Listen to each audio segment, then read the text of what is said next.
Bonsoir. On est des champions. Eh ouais, bienvenue dans cette nouvelle vidéo avec un invité spécial, Lorny en personne. C'est mieux que Lorny au téléphone. Et oui, voilà, ça rime. Qu'est-ce que t'as à dire? Je te laisse un peu parler parce que moi... Paris a été magique. Voilà, on va parler du Ballon d'Or, la Ligue des Champions du PSG, de Mbappé, de Ronaldo qui a marqué ce soir, qui postule pour le Ballon d'Or lui aussi. Ronaldo comme Djokovic, ils sont inépuisables. Et oui, c'est ça, il y a pas mal de choses à dire. On va aussi parler de Louis Boisson qui peut aussi devenir Ballon d'Or. Ouais, c'est ça. Balle d'or. Ah oui, non, mais c'est ça, c'est ça. Balle d'or, raquette d'or. Vas-y, par quoi tu veux commencer? Donne ton avis sur la finale des champions, vas-y. La Ligue des Champions, c'était formidable. La Manita. C'est comme les 5 doigts de la main. C'est ça, on s'attendait pas à ça, quoi. On s'attendait certes à une victoire du PSG, même les Marseillais ont avoué que la façon dont le PSG avait gagné était beaucoup plus glorieux que certains Marseillais avouent que la manière dont le PSG s'est imposé, c'est beaucoup plus glorieux que l'a fait le Marseille en 93. C'est ça. Et donc du coup, voilà, ils disent que c'est truqué. Certains, mais d'autres assument. Voilà, c'est ça. Et du coup, voilà, 5-0, première victoire du PSG en Ligue des Champions, en finale de Ligue des Champions, et tu gagnes la coupe. Et magnifique, hein. Et voilà, la fête et tout, toute la nuit, le lendemain. Moi, j'ai fait la nuit blanche, mais je suis pas allé, je suis pas sorti, j'ai évité, j'ai pris tous les avantages sur les inconvénients. Et chaque but était une claque pour monsieur Mbappé, hein. Ouais. Chaque but, parce que lui, il a fait une passe à Manuel Neuer, lui, le PSG, Dembélé, Doué, bon, Dembélé n'a pas marqué, certes, mais Doué, deux buts, une passe décisive, Dembélé, une passe décisive, Vitinha, une passe décisive, Barcola, une passe décisive, Mayolo, Guimard. La fête était collective. Chaque but était une claque pour le dictateur français de l'équipe de France.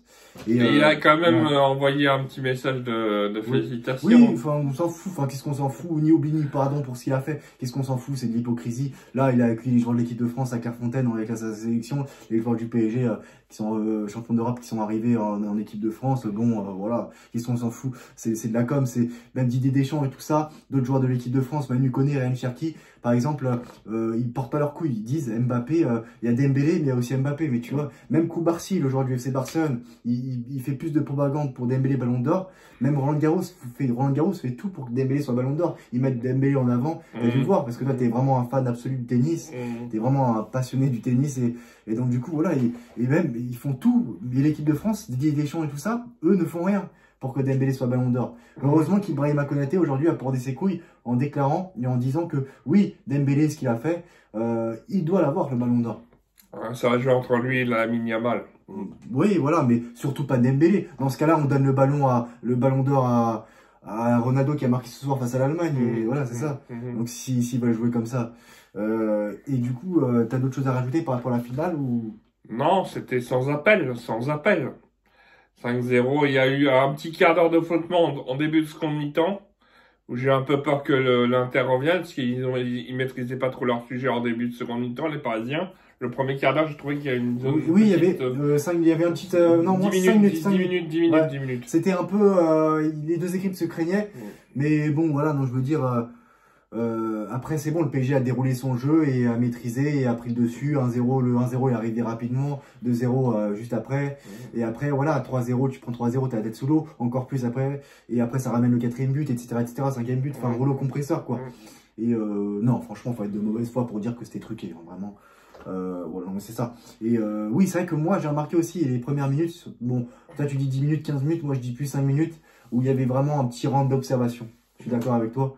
Mais sinon, après, voilà, le PSG a déroulé son jeu. À 2-0, au lieu de faire le pressing, l'Inter Milan reculait. Bon, tu te disais, bon, c'est un peu... Ils craignent même comme ça. Enfin, bref. Le PSG n'a pas volé sa victoire, en tout cas. Et les supporters du PSG ont été là, à la hauteur. Lors des célébrations au Parc des Princes. Et tout ça, non, vraiment, il y avait vraiment... C'est tellement édifiant que Mohamed Eni a pleuré. Ah ouais, non, mais il a sorti des vlogs et tout. Mohamed Eni, mais il a plus de réseau. Non, mais qu'est-ce qu'il devient? Il sort... C'est Mohamed Eni, hein. Voilà, maintenant, il peut plus personne peut vanner. Le PSG a gagné avec des champions avec la manière. Vous pouvez vanner Arsenal, Atlético de Madrid, mais plus le PSG, c'est fini. Mais plus vanner. Et donc voilà, donc on va aussi parler de Mercato. Et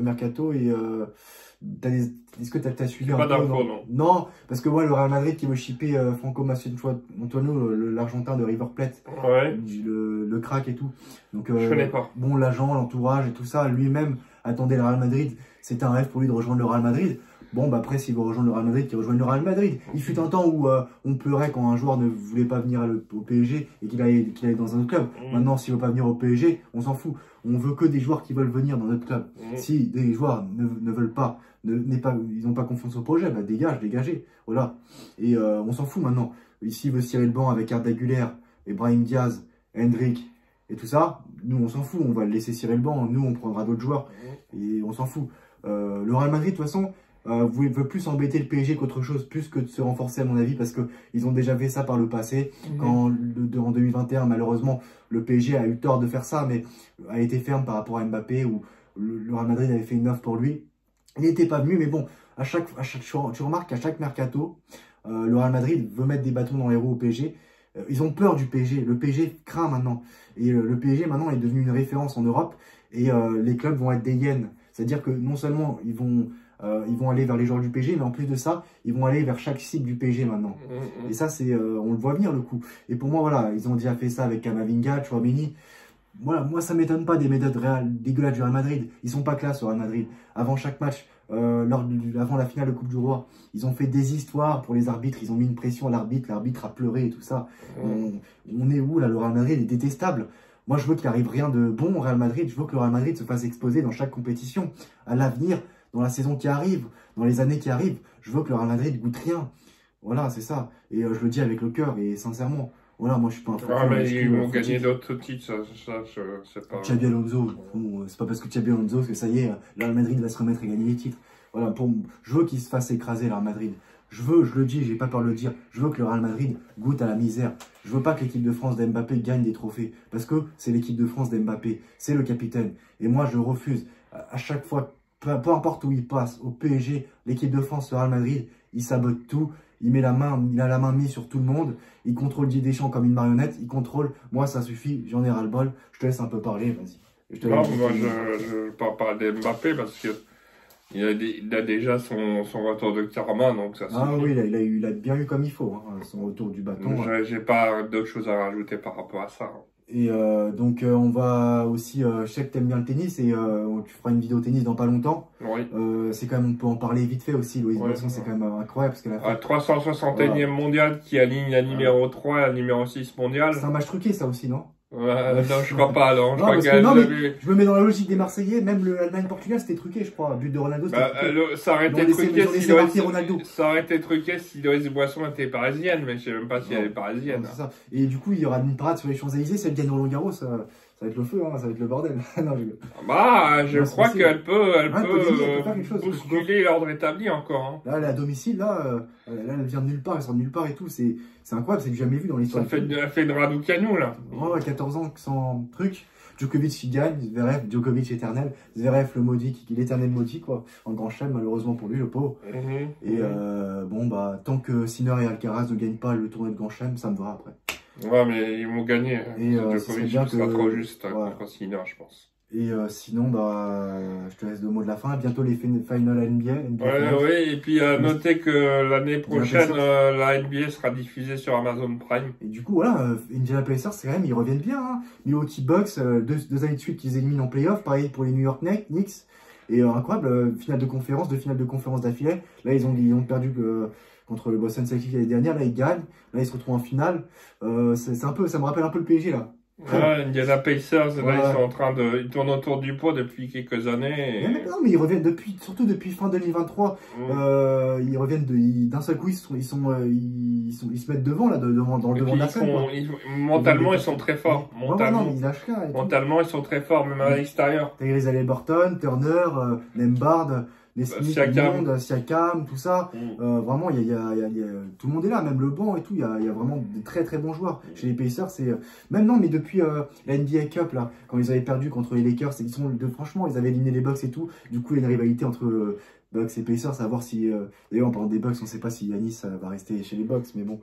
Voilà, donc c'était un peu une vidéo multisport, surtout football, mais bon, c'est toujours intéressant de parler de tennis et de basketball. Bien sûr. Et voilà, on vous laisse sur ça. Et puis. Là, pensez à lâcher un petit pouce pour faire travailler l'algorithme. Tu seras demain, non, exceptionnellement, vu que. Non, ouais, je serai là demain. Je serai là demain. C'est vrai qu'on se retrouve pas souvent, donc qu'on a l'occasion. Demain, je serai là. Très bien, bah voilà, bah à très bientôt dans une nouvelle vidéo et à très bientôt. Ciao. À bientôt les viewers. Ciao.